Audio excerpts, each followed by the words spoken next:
on this lesson on, we're just getting to color and the attributes of color.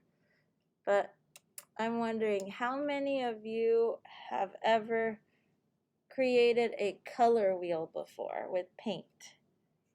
Yes. Oh, good. There are 3. Okay, well, today I'm going to show you the process of creating a color wheel using the tools in Illustrator. And you don't have to do this as part of the assignment, but you can help and participate with this by watching and talking me through it here. So here I am in Illustrator. I'm just going to make a new document, file new, and I'm going to make this document using a print preset. So when you choose a print preset, notice in the advanced options here, I wish I could zoom in. There's something that the IT needs to figure out to allow me to zoom in, and I'm so sorry because I know that these little words are so small, and I'm used to zooming in, but they have the system rigged, unfortunately, so I can't zoom in here. I'm really frustrated about it, but I'm gonna let it go, and hopefully that you'll be able to see it. Or you'll be able to understand what I'm talking about. So in the advanced options, the color mode for print is always going to be set to Cmyk color. That's the ideal color mode for printing. If you were to switch color modes here to RGB, there'd be an exclamation mark telling you there's a mismatch, because for printing, if you want more accurate colors, you want to be in Cmyk, because it's just the color mode that's designed to translate what you see on screen best for print, for whether it's inkjet printing, laser printing, or taking your work to a professional printing press, for four-color process printing. Cmyk is the color mode for print. Notice if you switch to a different preset like web, you're designing for the screen. So the color mode is set to RGB. Film and video, same thing. You're designing for the screen. So the color mode that's designed for the screen is RGB color mode. Just want to point that out. But I'm going to start with print. Most of the work that we do in here is print based. This assignment is you're going to be turning in a print version as well as a digital file, and I think I'm going to be doing, what I'm going to do is, for those of you who want to print using the facilities in the lab, I'll do a quick run through on printing as part of our lab. So I recommend you come to our scheduled lab time this Thursday, because I'm going to do a run through on printing. Because here I'm not quite set up to do that. So I'm just going to leave the defaults and click create. Did someone have a question? Or I thought I heard something. Okay, so let's just imagine that we've got paint, physical paint. There are 2 types of color theory that I want to talk about today, starting with the color theory that's based in paint and ink and tangible color, and how that works along the lines of the laws of physics, and how color works when you mix colors together to get new colors. In digital art, we're constantly kind of doing a balancing act between color theory that's based in paint and ink and tangible color and how that works, and color as light. So we'll be looking at both color models or color theories, starting with color as ink. So color as ink, color as paint, tangible color. So when we're talking about paint or tangible color, What are those starting colors, those three primary colors that you can't mix paint to get these colors? These are the starting colors. You guys remember what those are from back, think back to your second grade days. I remember learning about it in the second grade. What are the primary colors?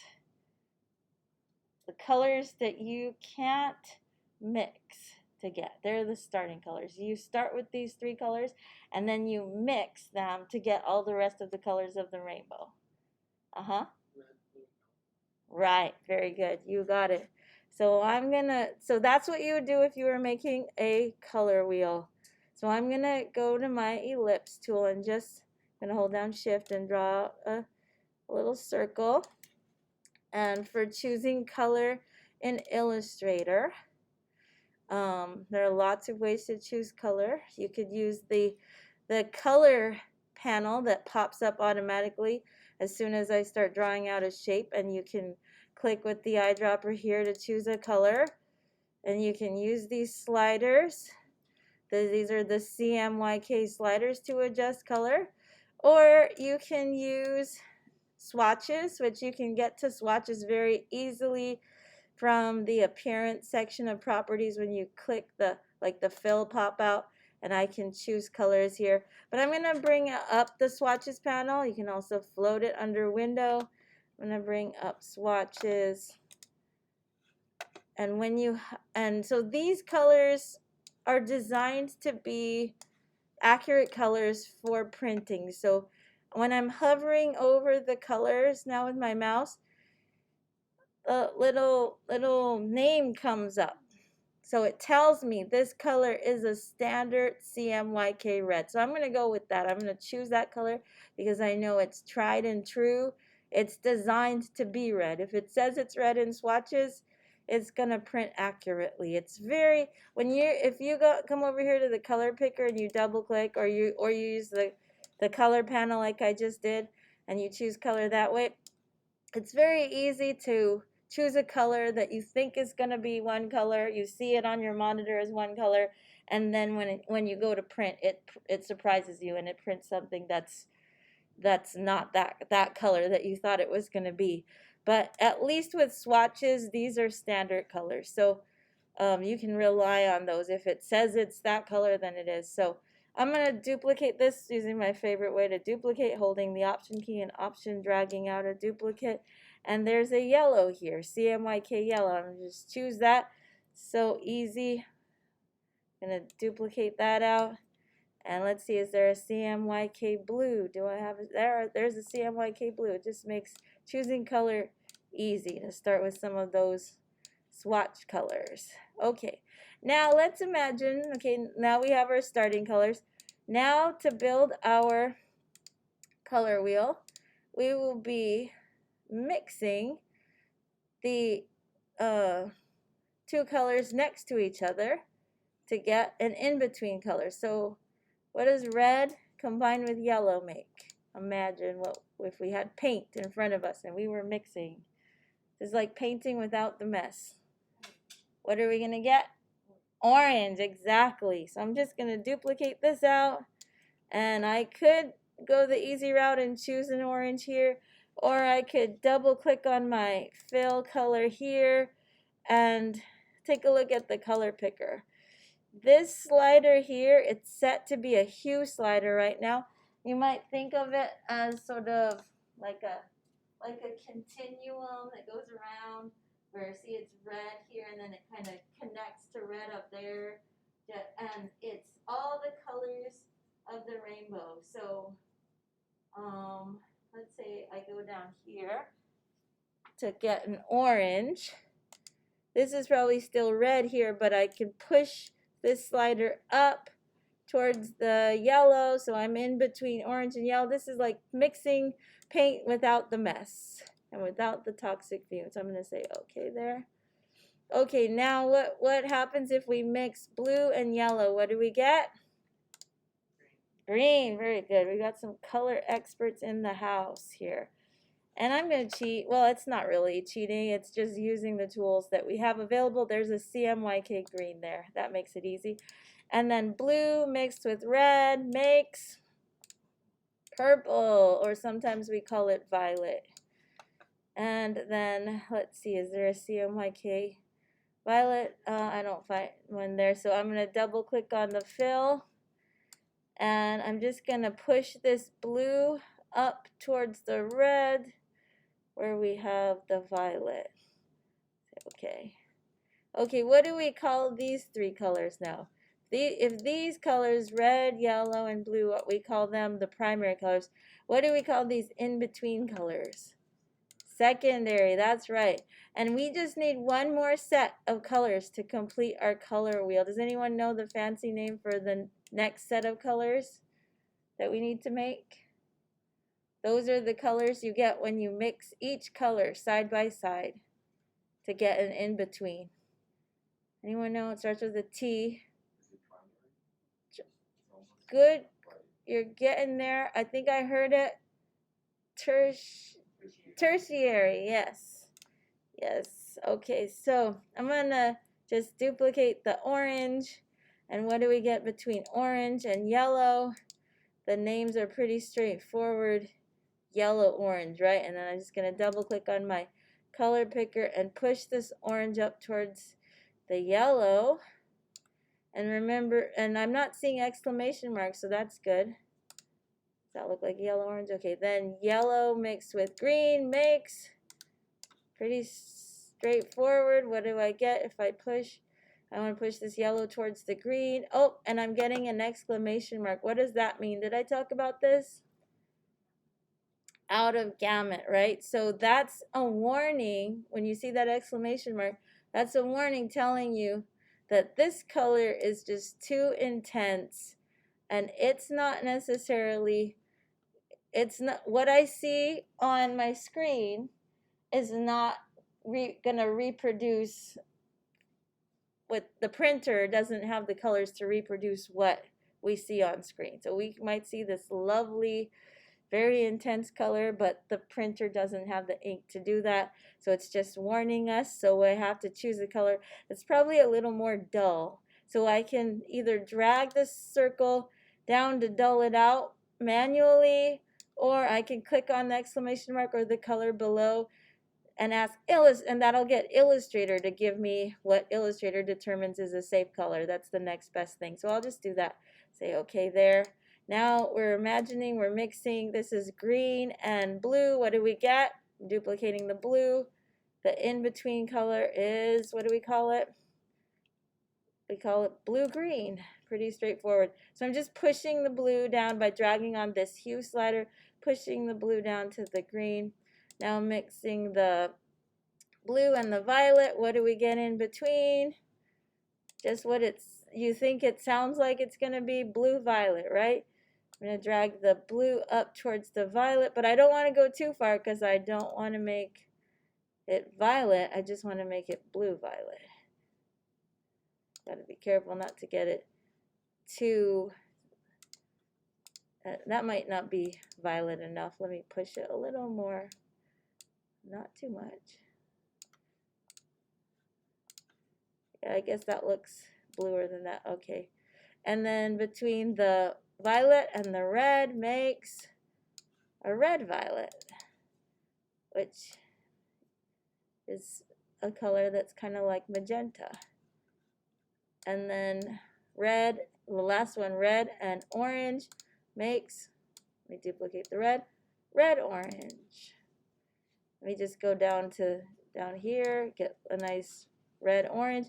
Okay, and now here's a fun trick. If you want to space objects equidistant around a circle, you might want to use a nifty tool that's only on the advanced toolbar. So if you are looking for it and you're in basic toolbar, remember to go to toolbars and switch to advanced. And it's hiding underneath the line segment tool, which is on mine in the 2-column toolbar. It's right next to the text tool. I'm going to click and hold on the line segment tool. And at the bottom of the list is the polar grid tool.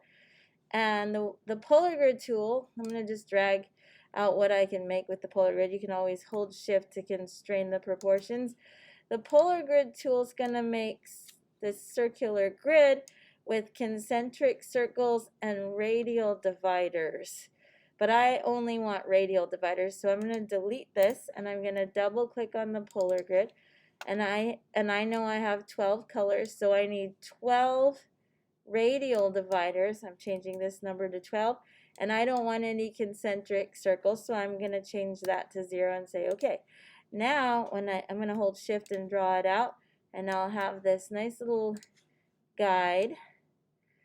And because I have smart guides checked on, then when I can just drag the circles so that their centers will snap to the intersections. We're waiting for Adobe to come up with a better tool that does this, but for now, this is the best I can come up with if you ever want to have objects go equidistant around a circle. So this is helpful because we are on a mission here to determine what complementary colors are, and what are complementary colors? What is a complementary color scheme? Because the goal of our assignment is to create a complementary color scheme for your color version of your pattern. I'm going to send this to the back. There's a shortcut for that, Command Shift left bracket. And then notice the way that we created this this color wheel was by, well, we were mixing colors, so the colors that are side by side are going to be more alike to one another, right? These are analogous colors because they were born from each other, right? All the in-between colors come from each other. And then that means that the colors that end up right across from each other are the most different. And those are the complements. So the goal is to choose a color and determine what its opposite is. And when we talk about color and color theory for design and art, we're talking about colors on the spectrum, colors of the rainbow. So neutrals like black, white, and shades of gray are not gonna, they're always gonna be included for any color scheme, but they're not the ones that we're talking about when you're talking about choosing a color and finding its opposite to come up with, to do a specific color scheme, complementary color scheme. Let's hear from Fiona Apple now on her take on color theory in a nutshell in this song called Red, Red, Red. Let me see. It looks like I might be stuck on an ad right now. Here, I'll mute it and skip it. Skip the ad. Okay, no thanks. Okay, just try this. Okay, now let's look at these lyrics here.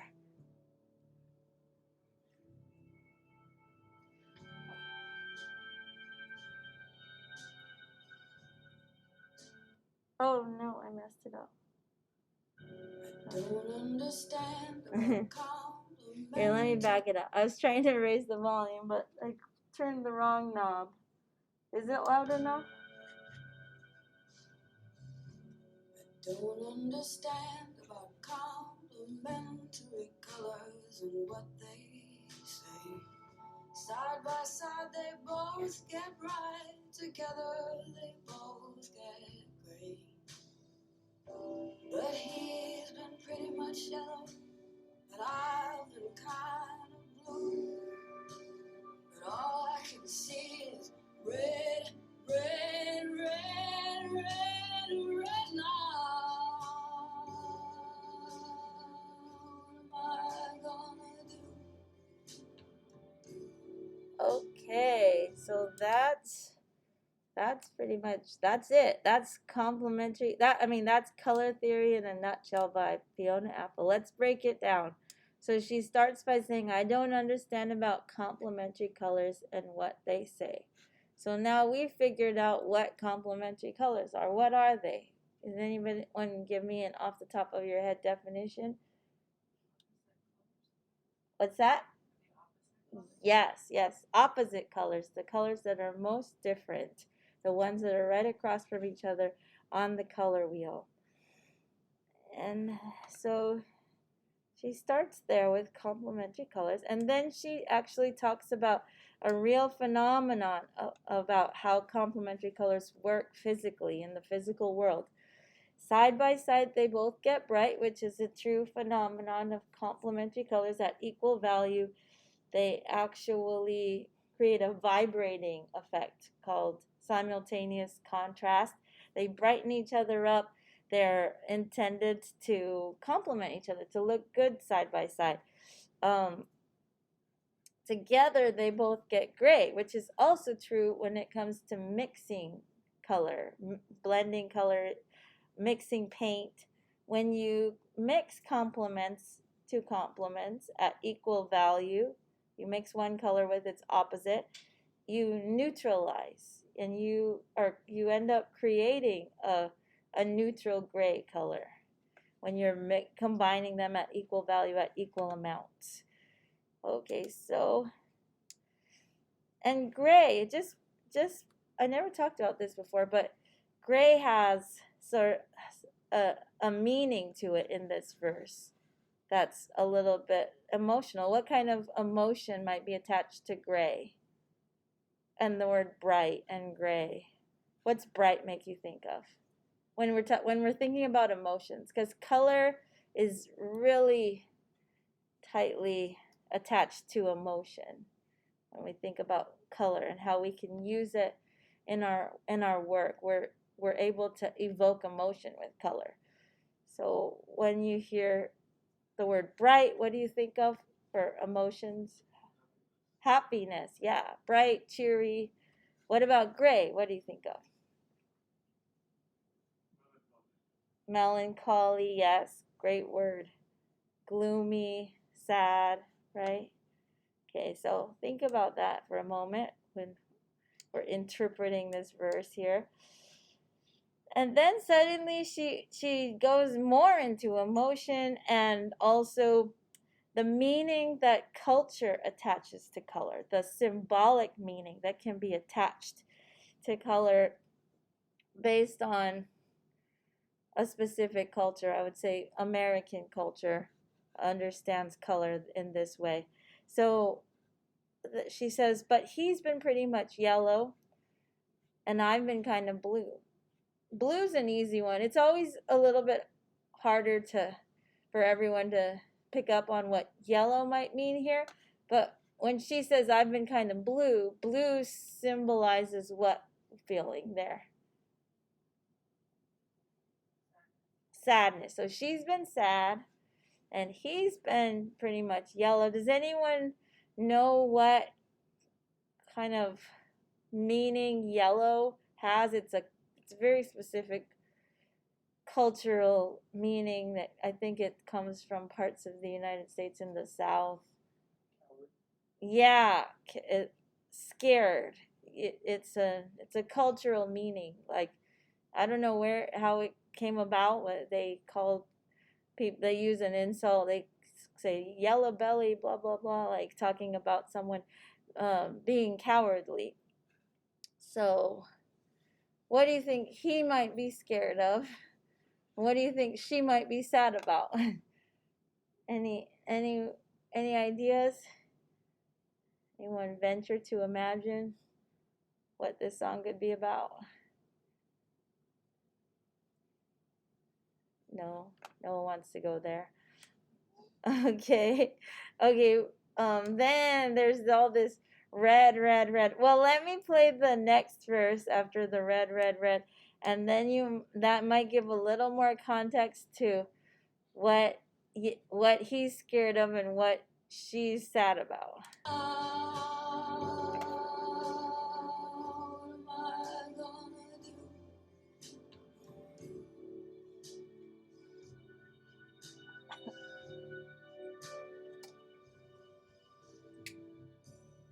Don't understand why diamonds and why men buy them.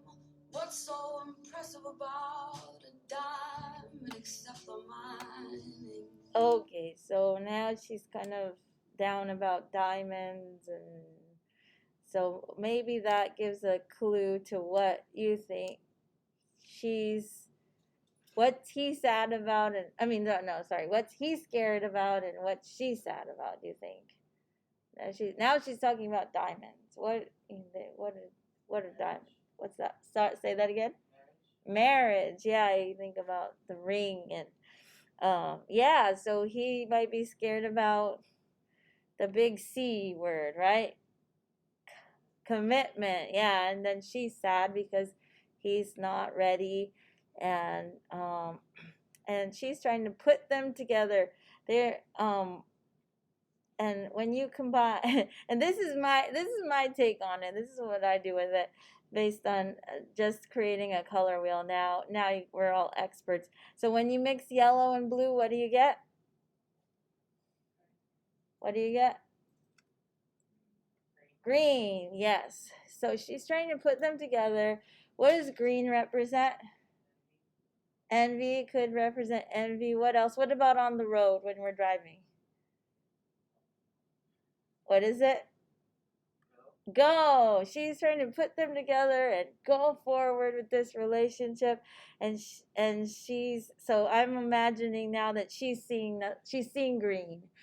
And you know what? When you stare at a color long enough, have you ever tried this? You stare at a color, like a swatch of color, and then you look away to an empty space. Does anyone know what you see? It's a true phenomenon about color. You see that the opposite color in the same shape. You see the complement. So it just made me think of that, imagining her kind of wanting to go forward, putting the two together to go forward, and all she can see is what? Red. The complement, right? The complement of green, the opposite. All she can see is red, and she started the whole song out with, I don't understand about complementary colors and what they say, and here she is focusing on putting the two together, going forward, and she sees the opposite. Red, red, red, red, red. That's a lot of reds. Now what am I going to do? What meaning or feeling would you say is attached to red? This is a powerful one. In the context of this song, what do you think? There's a lot here. What is red? What could red represent here? Emotionally, say that again. Anger. Yeah, she could be angry about this. That it's not working. She can't force this, so she's just getting frustrated and angry. What else? We just had Valentine's Day. What's that? Rejection. Maybe. Yeah. I mean, that would go along with the anger probably, and maybe the rejection. I never thought about that one. But yeah, but when you feel rejected, you get that burning feeling in your face, like you feel that embarrassment, so the blood rushes through. Yeah, so I could say I could definitely sense that red could represent rejection. What else? What about something positive? We just had Valentine's Day. That's my hint. What meaning could be there? What's that? Love. Yes. Love. What else? Passion. Yes. What else? What can red represent? What about on the road when we're driving? What does red represent? What does it represent? Stop, right? What else on the road besides stop? Maybe starts with a D. Stop. Don't go any further. You could die. Danger. So there's a lot of meaning there wrapped up into all those reds there, how it all comes together. So Complementary Colors, Color Theory in a Nutshell by Fiona Apple. I like to open with that song. And as we so So that's a way that color is used to evoke emotions, and also to convey meaning through how our cultures attach meaning symbolically to color. And you can use that as a device in your visual work too. But I want to talk about the 4 attributes of color. I just showed one of them. You might have seen them already. But 4 attributes of color, there are ways that color is organized and characterized. So can anyone tell me what any of the 4 attributes of color are? When you use the color picker to choose color, you'll see some of these attributes as acronyms in the color picker, because you can use the color picker to select color by the attributes, by their attributes. So what, can anyone tell me any of the attributes? Say it again. Hue and saturation. Very good. Hue. Hue's number 1 here on the list. And hue is the reference to a particular color that distinguishes it by name from another, such as red, orange, yellow, blue, etc. So, and when we're talking about a specific hue, we're really talking about the pure color on the rainbow, on the spectrum. So when we're using the color picker, you might notice that this slider is set to be a hue slider, where it's just colors along the rainbow that you can select from. And these little radio buttons at the top here, there's a radio button here that says H. What does H stand for, you think? Hue, yeah. And that's what's selected right now. That makes this slider a hue slider. And that's normally what I like to have set up, to choose my hue. And then I go over here with the circle and I change the value of that hue, or the intensity of that hue, to get different colors. But you can also set this slider to be something else. An S slider, what do you think S stands for? If I switch saturation, which is another attribute of color. So now I switched the slider to be a saturation slider, so I can crank the saturation up to give me a color that's way too intense. It's got an exclamation mark. Or I can bring down the saturation along the slider, and I end up going, if I go all the way down to the bottom, I end up with the grayscale version of that color. Because saturation is the level of pure color down to no color, to grayscale. Then what do you think the B stands for? I'm going to switch to the B. What do you think B stands for? I just made a brightness slider now. I'm increasing the brightness and bringing down the brightness to darkness, to black. Bright color to dark color. So there's another attribute of color. So what did we say so far for our attributes of color? We said hue. Then what was the other one you said? Hue and, did you say saturation already? Then value.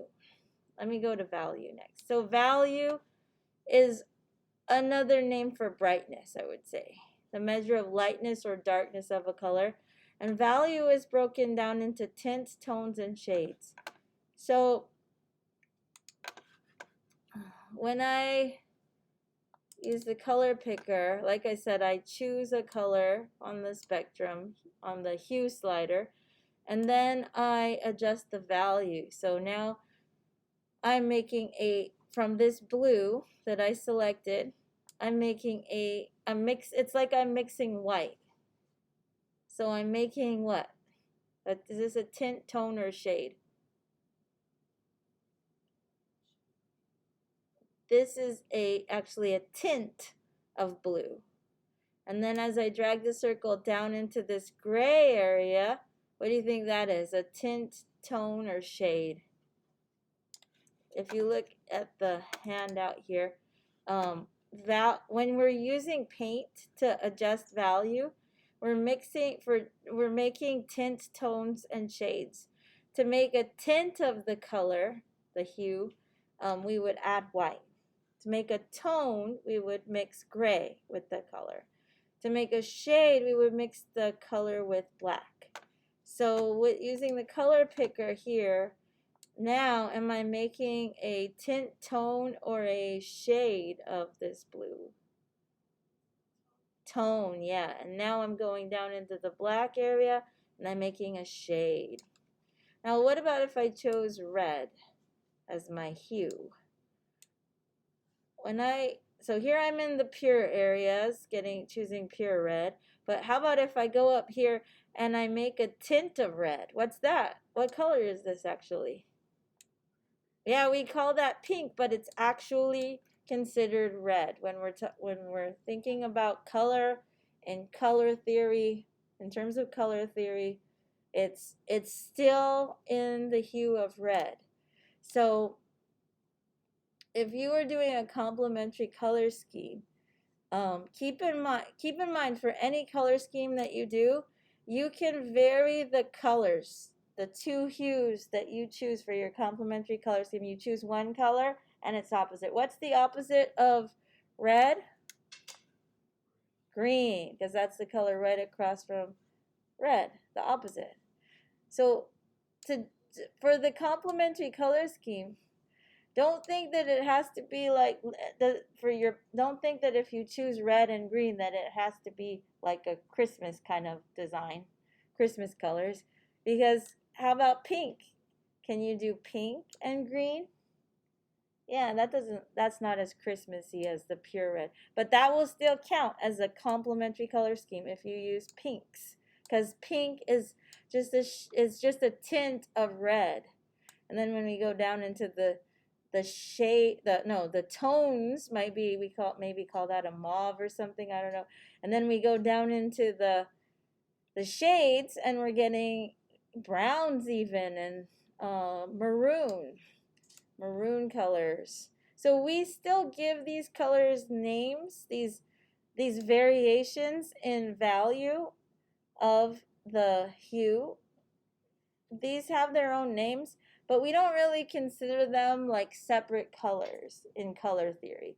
We give them names, but they're still just tints, tones, and shades of the hue red.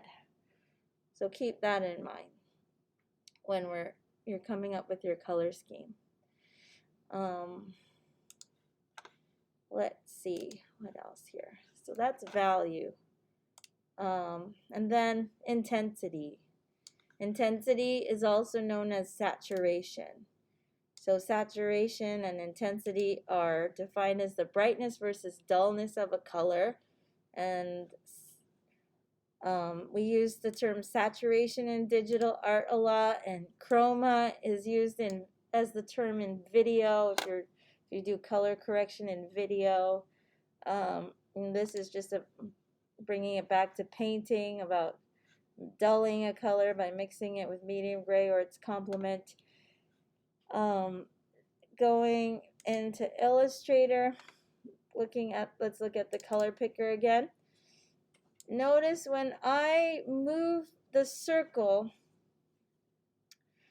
side to side when I'm moving the circle, I know it's really hard because I can't zoom in, but when we're going side to side in a perfect horizontal, looking at these three numbers, you can try this when you get on your own computer just to see hue, saturation, or brightness. When I'm moving side to side, see if you can tell me what numbers are changing of those three. Can you guys see? I know it's really hard to see. You need binoculars.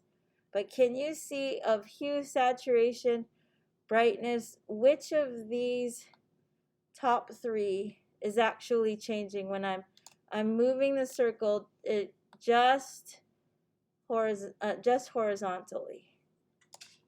What? Right, just the saturation changes. So when you're moving horizontally, you're altering only the saturation. Notice the edge here, the color is all purely bright, the most intense it can be. And as we move in a horizontal direction, we move to the grayscale edge where we're getting the grayscale version of the color. So that's the saturation, changing the color, adjusting it from pure intense color to grayscale. When you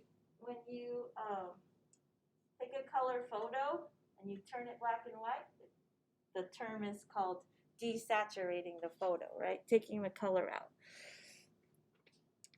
So that's saturation. It's easy to confuse it with brightness, but if I am moving my circle in a vertical up and down, do you see which of those is changing?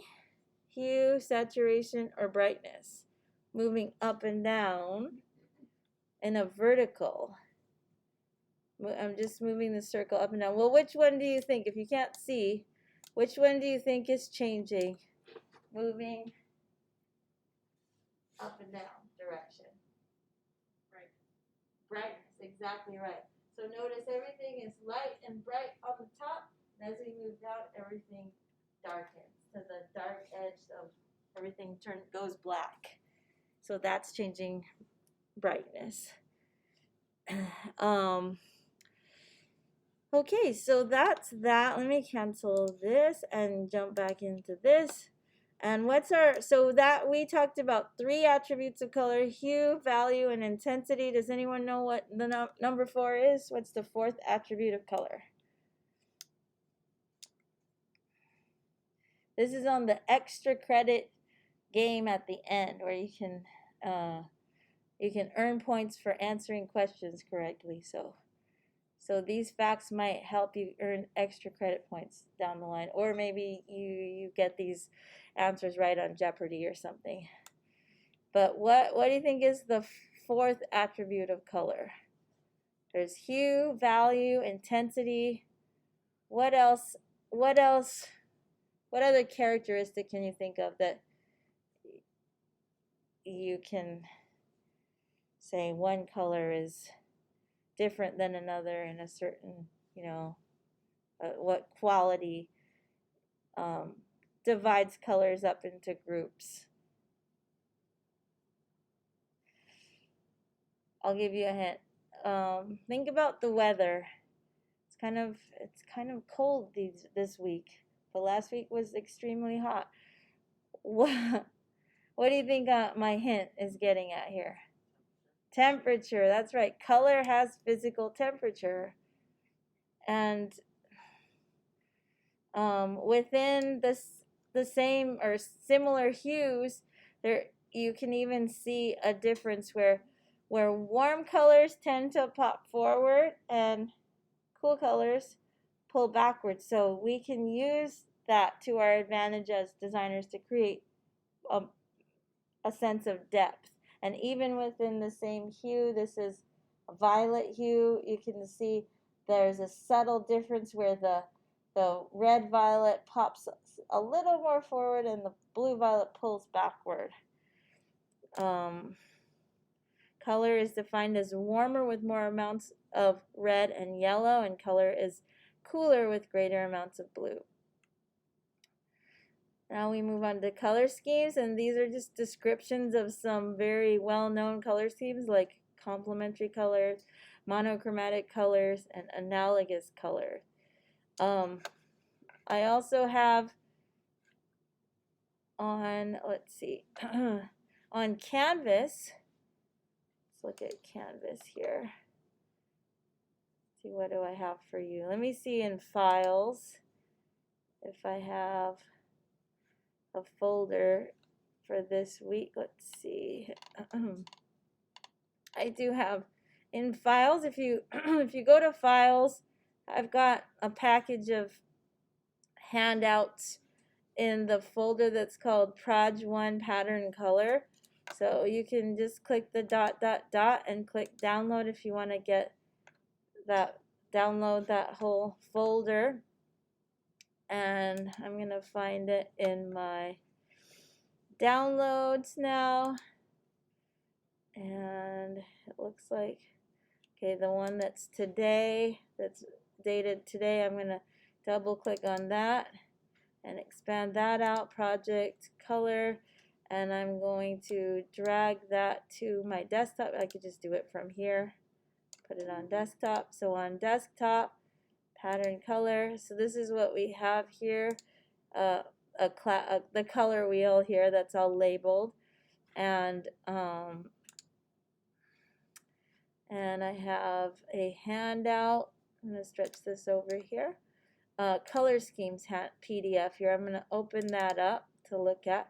So this is a nice visual that has some more examples of color schemes and showing the color wheel, showing the particular colors that were selected for a particular color scheme. I'm going to zoom in with Command plus here. Okay, so the first one is a monochromatic color scheme where you choose one color, and with any color scheme you can vary that color. Keep in mind, you can vary that color in value and in intensity or saturation. So you can choose a color from the Hue Slider, and then you can move that little circle. What am I talking about? Remember, you choose a color. When you choose your color, you choose your color from the Hue Slider, like red, and then you and so that's selecting the hue, and then you drag the circle all over the place, and you can vary this color however you want. I could do tints and have pinks. I can have shades of gray. I can have tones. I can have shades. I can even have purely neutrals, purely grayscale colors. And that doesn't break the rules of the color scheme. So they chose blue, and they could have chosen like gray blues, tones and shades, really dark blues that are blended, mixed with black, but they ended up just choosing tints to create variation on theirs, mixing blue with white. So that's what they did in this example, right? They used the pure color right off the color wheel, or right up from the color right from the rainbow, the blue there, and then they used two tints to create the final design to have the contrast. So it's your choice how you vary the color for a color scheme. That's your choice. You could go just tints, tones, shades. You could do it all, or you get to be as selective as you want about that. Okay, and that follows the rules of a monochromatic color scheme because it's just using one color, one hue on the color wheel. This one is a triad where you're choosing three colors that are equally spaced around the color wheel. So that gives you colors already that have a nice contrast, a nice balance. And they didn't even vary these colors at all. Again, that's your choice when you are doing your design. If you want to vary them in value or saturation, intensity, or not. Or if you want to add neutral colors, that's always your choice. They saw that these colors had a nice balance, nice contrast, that they just used the pure colors, and it made a nice design just with the pure colors for the Triad color scheme. This is an example of an analogous color scheme where you're using colors that are side by side along the color wheel, colors that are alike to one another. And you usually choose a color scheme that's more harmonious when you're choosing analogous colors that all share a common primary, what's the common primary here, you think? There's green, green, and yellow. What's the common primary among these three? Yellow, that's right, because yellow is in green, and yellow is the primary. And looking at the description here about analogous colors, you can use 3, 4, or 5 adjacent colors, and that would be considered an analogous color scheme. And finally, we have our goal for the assignment. Here's an example of our goal, which is to do a complementary color scheme, where you choose one color and its opposite, the colors that are opposite each other on the color wheel. So we have, what's this? Blue, and opposite of blue is orange. Very good. So in this case, they've used the pure colors, the colors right off the color wheel, right off the rainbow, blue and orange, and pairing those colors side by side normally would create something that I mentioned to you before. If you look in the description of complementary colors, it's something called simultaneous contrast, where the colors vibrate and make it kind of difficult for the viewer to focus. So one strategy that you could use to avoid that, if you don't want to make your viewer end up with a seizure, you just want them to be able to focus and tune into your work, adding a neutral color can help offset that effect, the vibrating effect, so that the viewer can focus on the design and have a calm experience. For some work, you might want to spiral your viewer into some kind of wild, exciting experience and make everything vibrate. But for most design work, you want to kind of draw your viewer into a sort of peaceful experience so their eyes can focus and they can read text and that kind of thing. So what color did they include here? What does this look like it is? A neutral color. It looks like it's black that they're using to offset that vibrating effect. You can also offset the vibrating effect by changing either of the complementary colors, changing their value. So you could do a tint or a tone or a shade.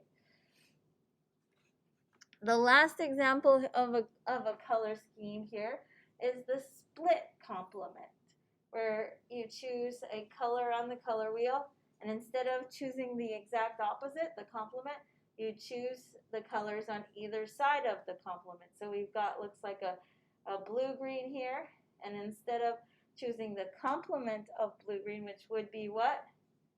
What do you think? What's the complement of blue-green? What is it? Red-orange, right. So, but instead of choosing the red-orange, they chose the actual red and the actual orange on either side. And those three would make a split complementary color scheme. And that also would have that create that vibrating effect, simultaneous contrast on the viewer's eyes. But what did they do to, what strategy did they use to offset the simultaneous contrast? What did they do? How did they, what color did they adjust? How did they adjust it? What change did they make here with the colors that they used? Tint, that's right. Of which color? Orange, very good. Yes, they made a tint of the orange, and that was a great strategy just to offset everything so it wouldn't vibrate. So we got the pure blue, green, and the pure red, but a tint of the orange in the design there. Okay, what time are we taking a break? 7:45? 7:33 now. Okay, let's keep going. Okay, we have, I wanted to talk about Cmyk and Rgb. Let's see this handout here. To understanding more about what Cmyk is, the 4 process colors, And if you also look at your course on Canvas, if we go into, let me go to home, home, we are on Module 4, Color Theory as it relates to design for print and for the screen. If you click on Module 4, then you can get to all the handouts that I'm going through right now. And if you click on the Project 1 assignment at the top in Module 4, then we looked at these two last week, the instructions, and we just finished going through the design, composition, color presentation handout. And then there are the other color handouts you can download here as well. But if you get them from files, then you don't have to download them here individually. But let me see, moving down, I want to go down here to skip down to this little animation that's embedded from YouTube. Shows what it looks like when you take your work to be printed at the printing press when you're using process color, which is in Illustrator. When you set up a print document, all these colors and swatches by default are process colors. When you if you double click on a swatch, it will tell you that it's a process color by default. You can swap the color from being a process color to a spot color, but the default is that you're printing, your method of printing, if you go to a professional printing press, is going to be process color, where you, in order to get that color, what you're paying for at the printing press is 4 separate plates to be made with inks. The process color inks are transparent inks that are designed to mix and combine on the right on the printing press to create whatever thousands or millions of colors you choose in your design. So what does that look like? It looks like this. So I'm going to play this, and let me lower the sound. Okay, so what's going on here? We are seeing each ink roller will have a plate, and certain amounts of ink from each of those ink rollers is going to roll down on the plate. It's going to kind of like give you a stamp of that ink, cyan, and then combining with the magenta ink and along this plate, and the yellow, and finally the black. And that's what it looks like at the printing press. If you take your work to be printed professionally, that's what it's going to be. That's how it's going to end up with your final result there. With all those inks combining right on the printing press, 4 process color inks. That's what you'll get when you choose those process colors. If you switch to spot color, then instead of combining the 4 inks right on the printing press, you're gonna be having a person pre-mix the inks, a certain that same combination of inks, but it's going to be pre-mixed, and the inks that are used to create spot colors are usually more durable than the inks that are combining on the printing press in 4-color process printing, because these inks are more transparent because they're designed to combine right on the printing press. When you choose a spot color, they got like their cans of ink, and they're mixing certain amounts of ink and mixing it all up, and it's maybe a more durable ink.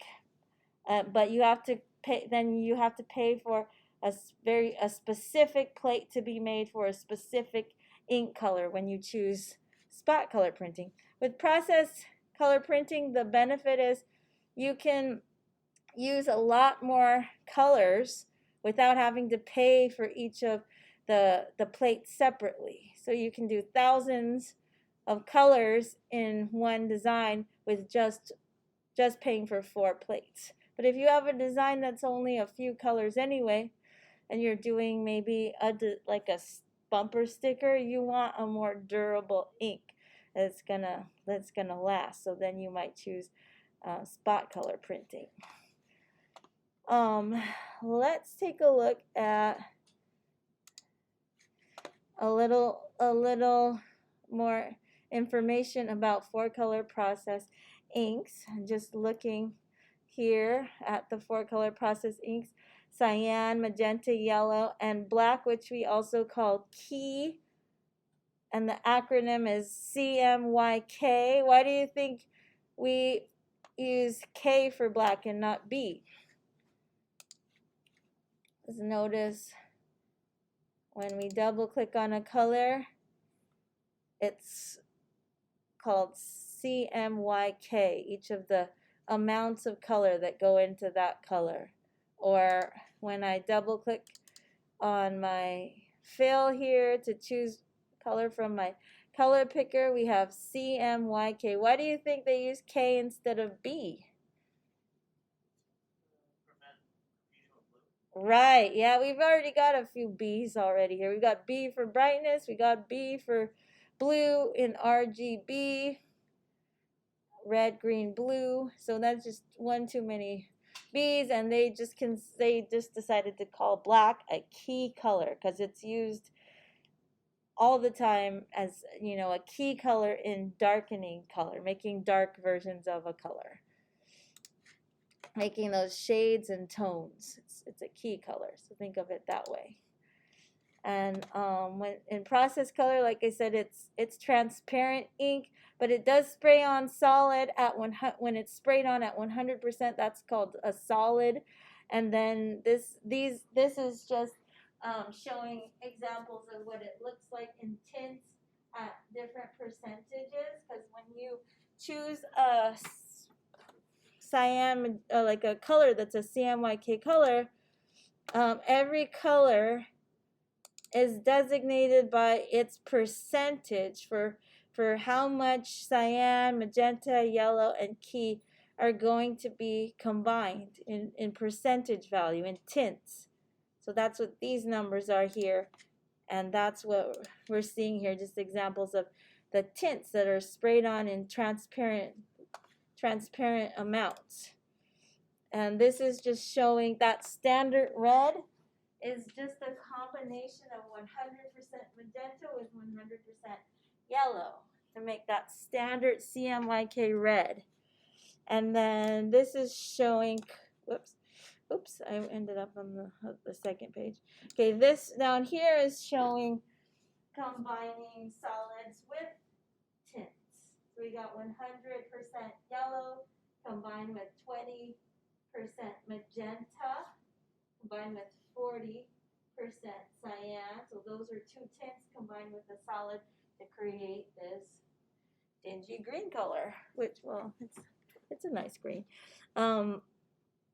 When we are choosing colors, it's really helpful and handy to have what's called a process color guide, because you can, let me zoom in here. You can flip through a process color guide and you can see, you know, it's a whole book of colors, of showing you what that color is going to actually look like on print ahead of time. And then it will tell you the specific amounts of each of those 4 process colors that you need to plug in to combine, which will inevitably give you that specific color.